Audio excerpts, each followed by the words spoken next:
Hello lucky. Hello Vedavathi, ಹೇಗಿದ್ದೀರಾ? ಮನೆಯಲ್ಲೆಲ್ಲ ಚೆನ್ನಾಗಿದ್ದಾರಾ?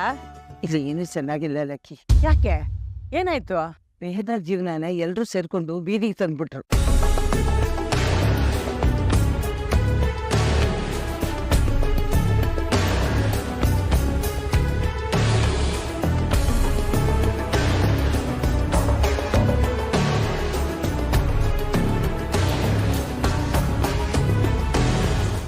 ಏನ್ ಮಾಡ್ಬೇಕು ಅಂತಾನೆ ಗೊತ್ತಾಗ್ತಿಲ್ಲ ಲಕ್ಕಿ.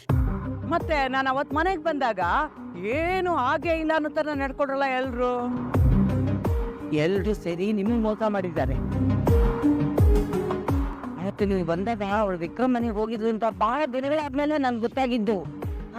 ಈಗ ಮದುವೆ ಬನ್ನಿ ನಡೀತಾ ಇದೆ. ಮದುವೆನಾ? ಸಾಕ್ಷಿ ಜೊತೆ ವಿಕ್ರಮ್ ಮದುವೆ ನಾಳೆ ನಡೀತಾ ಇದೆ ಲಕ್ಕಿ. ಓಹೋ, ಮನೆ ಹಿರಿಯಳು ನಾನು, ನನ್ನನ್ನೇ ಏಮಾರ್ಸಿ ಇಷ್ಟೆಲ್ಲ ಮಾಡ್ತಾ ಇದಾರ ಇವ್ರುಗಳು. ನೀವೇನು ಯೋಚನೆ ಮಾಡಬೇಡಿ ವೇದಾವತಿ, ಸರಿಯಾದ ಸಮಯಕ್ಕೆ ನಾನು ಕರೆಕ್ಟಾಗಿ ಎಂಟ್ರಿ ಕೊಡ್ತೀನಿ.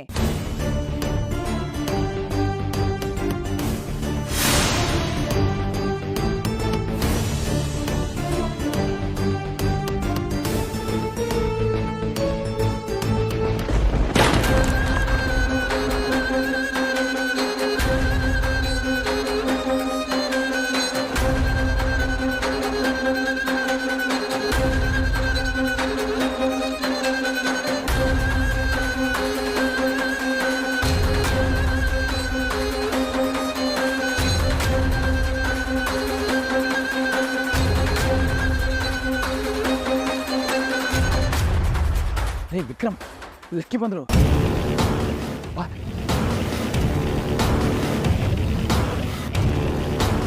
ನಮಸ್ಕಾರ ಅಮ್ಮ, ಚೆನ್ನಾಗಿದ್ದೀರಾ?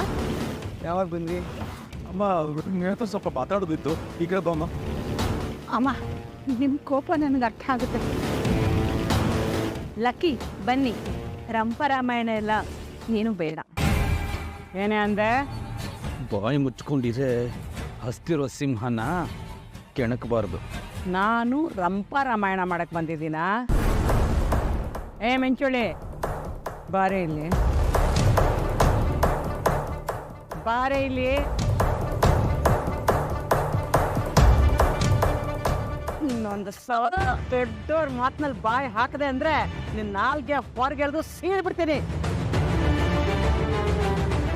ಅಮ್ಮ, ನೀ ಮುಗಿತೇನಮ್ಮ, ಸಿಟ್ ಮಾಡ್ಕೋಬೇಡ, ಸಮಾಧಾನವಾಗಿ ಮಾತಾಡೋಣ.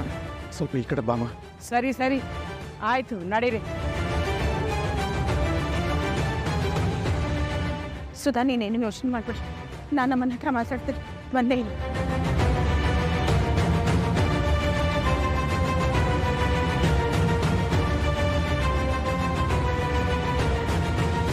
ಅಮ್ಮ, ಅಮ್ಮ ಅಂತ ಕರಿಬೇಡ ನನ್ನ. ಅಮ್ಮ ಅಂತೆ ಅಮ್ಮ. ನೀನು ನಿನ್ನ ಹೆಂಡತಿ ಭಾರಿ ಮರ್ಯಾದೆ ಕೊಟ್ರಲ್ಲ ಮಮ್ಮನಿಗೆ. ಮನೆಗೆ ಬಂದ್ರೆ ಓ ಅದೇನು ವೈಭವ, ಏನು ಉಪಚಾರ ಇಲ್ಲ, ಪ್ರೀತಿನ ಅರ್ಧ ತಲೆ ಮೇಲೆ ಸುರಿದು ಬಿಡ್ತೀರಾ. ಅದೆಲ್ಲ ನಾಟಕ ಅಂತ ಗೊತ್ತಾಯ್ತಲ್ಲ ಈಗ. ಅಮ್ಮ ಹಾಗಲ್ಲ ಅಮ್ಮ, ಅಂಕಲ್ ಬಗ್ಗೆ ನಿಮಗೆ ಗೊತ್ತಿದೆ ಅಲ್ವಾ? ಈಗ ಗೊತ್ತಾಗ್ತಾ ಇದೆ ಕಣೆ. ಇದರಲ್ಲಿ ಅತ್ತೆದೇನೂ ತಪ್ಪಿಲ್ಲ. ಯಾರೋ ಶಾಸ್ತ್ರ ಹೇಳೋರು ವಿಕ್ರಮ್ಗೆ ಗಂಡಾಂತರ ಇದೆ, ಅವನ್ ಕಟ್ಟೋ ತಾಳಿನೇ ಅವನನ್ನು ಕಾಪಾಡೋದು ಅಂತ ಹೇಳಿದ್ರಂತೆ.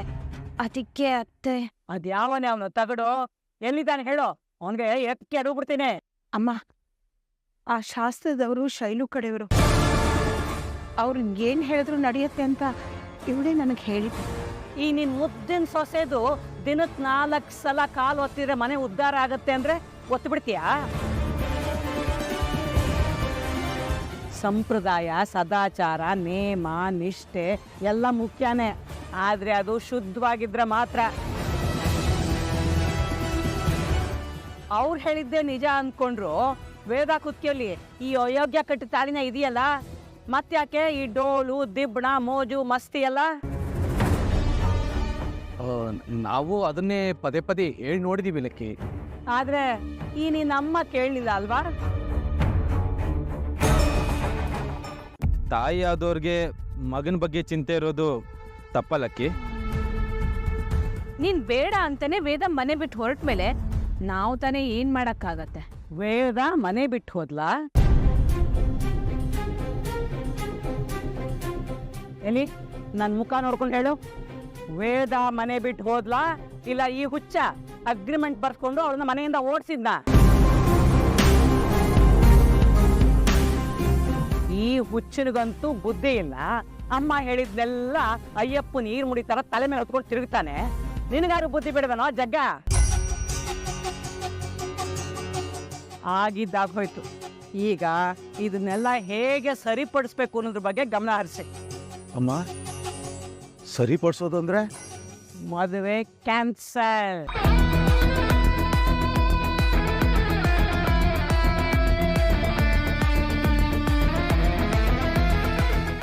ಆ ಕುಡುಕನು ಅವನ ಹೆಂಡತಿನೂ ಕರೆದು ಮದುವೆ ಮುಂಡ ಮುಚ್ಕೊಂಡು ಹೋಯ್ತು.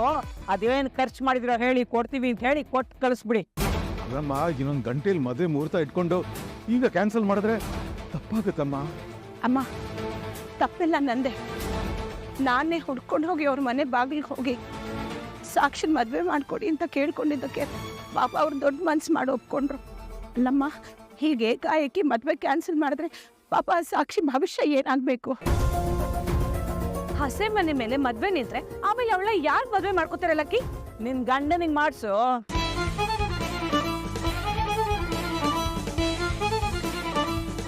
ಇನ್ನೊಬ್ರು ಗಂಡನಿಗೆ ಮದುವೆ ಮಾಡಿಸೋದಕ್ಕೆ ಬಹಳ ಉತ್ಸಾಹದಿಂದ ಹೊರಡ್ತೀಯಲ್ಲ, ಅದೇ ಉತ್ಸಾಹದಿಂದ ನಿನ್ ಗಂಡನ್ಗೂ ಮಾಡಿಸು.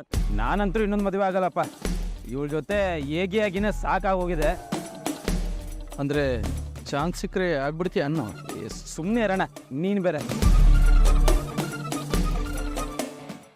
ಜಗ್ಗ, ಈಗ ಆಕಾಶ ಭೂಮಿ ನೋಡಿಕೊಂಡು ಟೈಮ್ ವೇಸ್ಟ್ ಮಾಡಬೇಡ. ಮದುವೆ ಕ್ಯಾನ್ಸಲ್ ಆಗಿದೆ ಅಂತ ಅನೌನ್ಸ್ ಮಾಡು. ಆಮೇಲೆ ಎಲ್ಲರೂ ಬೆಟ್ಟ ಹತ್ತಿ ದೇವಸ್ಥಾನಕ್ಕೆ ಹೋಗಿ ವೇದನ ಮನೆಯವ್ರನ್ನ ಹೋಲ್ಸೇಲ್ ಕ್ಷಮಾಪಣೆ ಕೇಳ್ಕೊಂಡು ವೇದನ ಮನೆ ಕರ್ಕೊಂಡು ಬರೋಣ. ಅಮ್ಮ, ಇದೇ ಮುಹೂರ್ತದಲ್ಲಿ ಆ ಮಗುಗೂ ಮದುವೆ ನಿಶ್ಚಯ ಆಗಿದೆ. ಆ ಮುಹೂರ್ತಕ್ಕಷ್ಟು ಬೆಂಕಿ ಬಿತ್ತು. ನಾನು ಬಾ ಅಂತ ಕರೆದ್ರೆ ಆ ಮಗು ಓಡ್ಕೋತಾ ಬಂದ್ಬಿಡುತ್ತೆ. ನಡ್ರಿ. ಅಮ್ಮ, ಆ ಥರ ಪಡಬೇಡಿ. ನನ್ನ ಮಗನ ಥರಾನೇ ಮದುವೆ ಅನ್ನೋದು ವೇದನ್ ಭವಿಷ್ಯದ ಪ್ರಶ್ನೆ. ಇವನೇ ಅವಳ ಭವಿಷ್ಯ, ಅವಳೇ ಇವನ್ ಭವಿಷ್ಯ. ಇವರಿಬ್ರದ್ದು ದೇವ್ರು ಹಾಕಿರೋ ಗಂಟು ಯಾರಿಂದಲೂ ದೂರ ಮಾಡೋಕ್ಕಾಗೋದಿಲ್ಲ. ನಾನು ಹೇಳಿದ ಮಾತು ಕೇಳು. ಅಮ್ಮ, ದಯವಿಟ್ಟು ನಮ್ಮನ್ನು ಕ್ಷಮಿಸ್ಬಿಡಮ್ಮ. ಇಷ್ಟಕ್ಕೆಲ್ಲ ಕಾರಣ ಈ ಅಯೋಗ್ಯನೇ.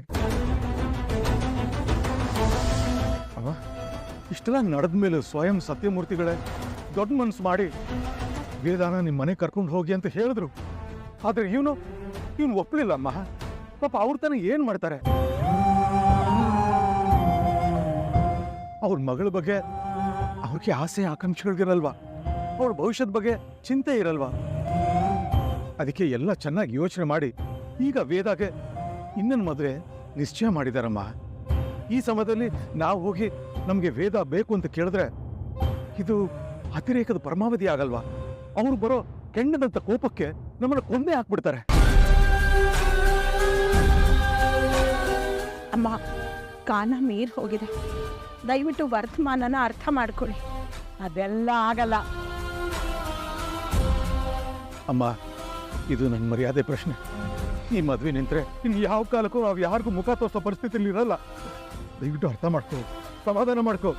ಈ ಮದುವೆ ನಡ್ಸ್ಕೊಡಮ್ಮ, ನಡ್ಸ್ಕೊಡಮ್ಮ.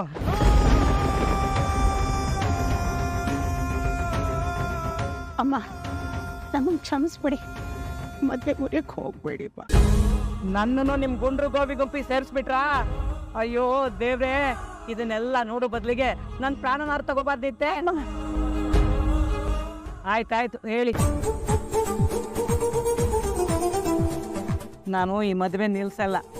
ಇಲ್ಲೇ ಇದ್ದು ಎಲ್ಲ ನಡೆಸ್ಕೊಟ್ಟೆ ಹೋಗ್ತೀನಿ.